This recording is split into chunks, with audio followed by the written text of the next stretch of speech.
आस्था है उन पर, हमें भी पूरा विश्वास है उन पर। और इसीलिए मैंने कहा कि 411 सीटों से जब मोदी जी दोबारा शपथ लेंगे तो सबसे पहले नाजिया माथा टेकेगी भगवान राम जी के मंदिर में। मुस्लिम होकर के मंदिर में जाओगे? लो, कोई पहली बार थोड़े ही हो रहा है। और मुस्लिम होकर के मैं मंदिर क्यों नहीं जा सकती हूँ भाई? क्या मैं आफ्ताब की तरह बोटियां कर रही हूँ? क्या मैं नासिर खान की तरह बलात्कार कर रही हूँ, या अवैसी की तरह भारत के माहौल को भड़काऊ भाषण दे करके खराब कर रही हूँ, या लैंड माफिया खोल करके बैठी हूँ वक्फ बोर्ड की तरह, या हलाल सर्टिफिकेट की तरह जाली धंधा कर रही हूँ, या हलाला के नाम पर प्रोस्टिट्यूशन करवा रही हूँ? मैं तो ऐसा कुछ नहीं कर रही हूँ। मैं तो आस्था और विश्वास की जगह पर आ रही हूँ, एक पाक जगह पर आ रही हूँ, एक पवित्र जगह पर आ रही हूँ। मैंने क्या गलत किया? मैंने कुछ भी गलत नहीं किया। नहीं लगता मैम ऐसे बोलते हुए कहीं फतवा ना जारी हो जाए? फतवा जारी होगा तो भारत में जितने कोर्ट है उसी में चप्पल घिसवा दूंगी। बहुत बढ़िया, जय श्री राम। नहीं, अगर एक मुस्लिम महिला हिंदू के भजन को गा देती है तो उसके लिए फतवा जारी हो जाता है, और आप खुलकर बोल रही हैं। हाँ, मैं तो खुलकर बोलूंगी, एकदम खुलकर बोलूंगी। काहे नहीं बोलूंगी? कौन रोक सकता है मुझे? अवैसी साहब के पास, मदनी साहब के पास, बर्क साहब के पास बहुत बड़ा फ्रीडम ऑफ स्पीच है। आर्टिकल 19, 14, 21, 22, 29 मेरे लिए नहीं है। काहे नहीं होगा मेरे लिए? मेरे लिए नहीं होगा। बहुत बढ़िया, हम भी फ्रीडम ऑफ स्पीच पे बात करेंगे, फ्रीडम ऑफ स्पीच पे बात एकदम। और मैंने तो संविधान पढ़ा हुआ है। अवैसी अगर बैरिस्टर है तो नाजिया कोई जाहिल अनपढ़ तो नहीं है कि वो समझा देंगे भाई मेरा फ्रीडम ऑफ रिलीजन है, मेरा फ्रीडम ऑफ स्पीच है। तो मेरा कहाँ चला गया? मेरा कहाँ चला गया? मैं जाकर के सीरिया में ढूंढूं क्या अपना फ्रीडम ऑफ स्पीच? मैं सीरिया में ढूंढूंगी क्या? बहुत बढ़िया, बहुत बढ़िया। फ्रीडम ऑफ स्पीच की बात कर रहे हैं तो बात भाईचारे की करिए ना। ये तो कहीं ना कहीं बोल रहे हैं कि धर्म के नाम पर, मंदिर मस्जिद के नाम पर बार बार माहौल खराब होता रहा है। चलिए भाईचारे की बात करते हैं। हाँ जी। ज्ञानवापी दे दो बिना लड़े। बहुत बढ़िया।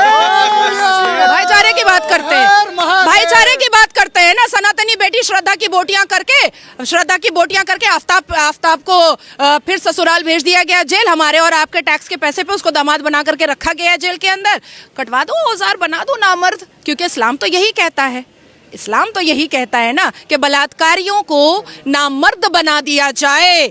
सऊदिया का कानून भी यही कहता है, और हमारे अल कुरान 30 पारा भी यही कहता है कि अगर कोई भी मुसलमान मर्द ज़िना करता है तो उसको नामर्द बनाया जाए। बनाओ, मैं लिस्ट दे देती हूँ बलात्कारियों का, मुसलमान बलात्कारियों का। आपने ज्ञानव्यापी की बात की ज्ञानव्यापी दे दो, भाईचारे की बात करेंगे, शुरुआत करेंगे, करते हैं शुरुआत ना। ओवैसी साहब ने कहा था कि 1991 का जो वर्शिप एक्ट है उसका उल्लंघन है ये।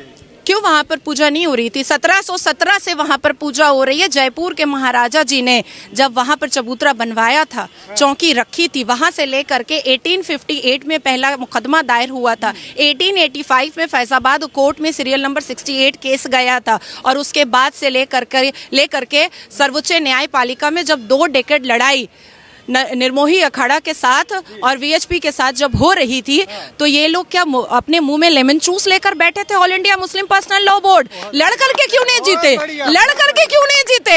सबूतों के आधार पर क्यों नहीं जीते? जब आचार्य जी ने 441 वेदों और ग्रंथों के सबूत रखे थे मुसलमान जज के सामने, तब उसको क्यों नहीं काट पाए?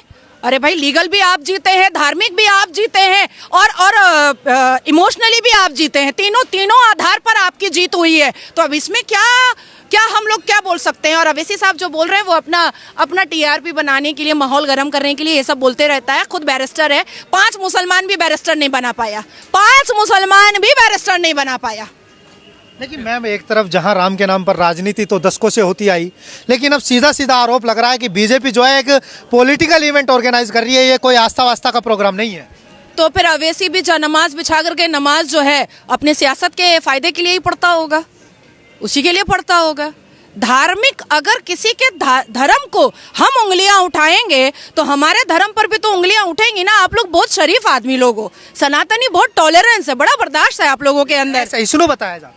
कौन बता रहा है? आमिर खान ने कहा था ना कि इस देश में इंटॉलरेंस बढ़ गया है, डर लगता है अब। यहाँ का नमक खा करके और यहीं के थाली में लुंगी उठा करके हगने वाले को मैं एकदम वैल्यू नहीं देती हूँ। इसलिए लाल सिंह चड्ढा का मैंने लुटिया डुबो दिया था। सारे स्टेट में केस करके, सारे स्टेट में मैंने केस करवाया था कि इसको बैन करो। अच्छा मैम, एक तरफ अभी बहुत पवित्र जगह हम लोग खड़े हैं, प्रभु हनुमान जी का ये स्थान माना जाता है और बहुत प्राचीन है। जब कहा जाता है कि कण कण में राम है, व्यक्ति व्यक्ति में राम है, और राम की कोई अस्तित्व नहीं जान पाया, ना जान पाएगा, क्योंकि वो बिना आकार के होते हैं। आस्था तो यही कहती है।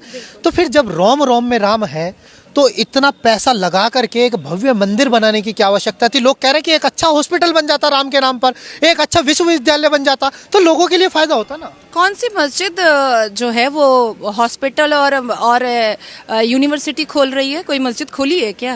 नहीं।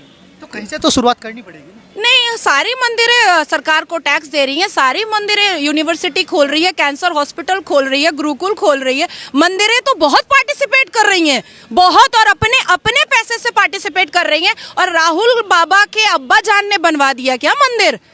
अब्बा जान या पापा? अब्बा जान, पापा ने। अरे कश्मीरी पंडित है। नहीं, उनके घर में उनके कौन है कश्मीरी पंडित? राहुल गांधी है? खानदानी मुसलमान है। हाँ, देखिए अंकल जी एकदम सही कहे हैं। 1954 लगता तेरे को मानने सुनिए 1949 में अजमेर शरीफ गए थे नेहरू साहब। हाँ, नेहरू मामू बनाए हैं हम लोग सबको, आप लोगों को कुछ ज्यादा ही बनाए हैं। चाचा वो है नहीं, वो मामू बनाए हैं आप लोग सबको। अजमेर शरीफ गए 1949 में, और 1950 में एक मंदिर का उद्घाटन हुआ था, वहां नहीं गए थे। 1955 में जब सऊदी अरबिया के शहजादे आ रहे थे तो सारी मंदिरों पे पर्दा ढक दिया था और ला इलाहा का बोर्ड लगा दिया था। 1966 में इंदिरा गांधी ने साधु स्लॉटर करवाया था। अब आप बताइए, अजमल खसब पे 30 करोड़ रुपया खर्चा करवाया गया था मेहमान नवाजी पर। अब आप बताइए उनको मैं अब्बा जान ना बोलूं तो और क्या बोलूं? अगर मुसलमानों से भी इतनी मोहब्बत होती ना, तो कभी भी शाबानो सायरा बानो को कलपता, रोता, तड़पता नहीं छोड़ते, कभी नहीं छोड़ते। वो तो कह रहे हैं कि हम भाईचारे की बात करते हैं, देश की एकता की बात करते हैं, अखंडता की बात करते हैं, और जबकि दो भाई एक दूसरे की शक्ल नहीं देख पाते हैं। मेनका गांधी और सोनिया गांधी भी एक दूसरे की शक्ल नहीं देखती है। वरुण गांधी और राहुल गांधी भी एक दूसरे की शक्ल नहीं देखते हैं। और भाईचारा, कौन सा भाईचारा भाई? कौन निकले तो है भारत जोड़ो न्याय यात्रा पर, लोगों को न्याय दिलाने। पश्चाताप यात्रा है, पश्चाताप यात्रा। क्योंकि जिनके पूर्वजों ने और बाप दादा ने, अब्बा जान ने सबसे ज्यादा अन्याय किया है, उसी की माफी के लिए यात्रा निकाल रहे हैं। और मैं और एक बात बता देती हूँ, 4000 किलोमीटर चले थे चवन्नी अठन्नी एक्ट्रेस को लेकर के, उसके बाद धीरज शाहू को लेकर के जो गड्डियों का साम्राज्य था, उसके बाद कन्हैया को लेकर के जो हिंदुस्तान तेरे टुकड़े होंगे इंशाल्लाह इंशाल्लाह का नारा लगाता था। क्या पाली है? 3 राज ना मिला ना। और तीन राज में क्या हुआ? मुंह के बल गिरे हैं।